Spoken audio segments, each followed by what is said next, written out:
So guys, for today's video, mag-unbox nga pala tayo ng bagong sapatos ng regular at ito nga pala ang AR2 HBK Hilly Billy Kobe o ang ini-endorse ni Austin Reeves. Tara, samahan niyo akong i-unbox to. Box pa nga lang ay napakaganda na at ang colorway nga pala nito is light khaki oat milk. Napaka-unique nga din pala ng texture na ginamit dito sa sapatos na to. At dito nga pala sa upper part is lightweight and breathable na rin to. TPU na nga rin pala ang ginamit dito para maprovide ng stability, lateral, and ground movement nyo. Napakaganda nga rin pala ng lace na to at talaga naman sinakto sa kulay ng sapatos. Sa tongue part naman at ayan makikita nyo yung logo ni Austin Reeves. Dito naman tayo sa insole, story graphic nga pala siya ng Arkansas Country Golf Course at ayan guys, napakalambot.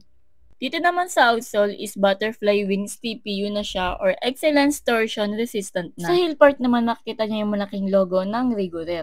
Kung ito na nga pala yung sapatos na hinahanap nyo, i-click nyo agad yung yellow basket na nasa baba o ang link sa comment section. Order na!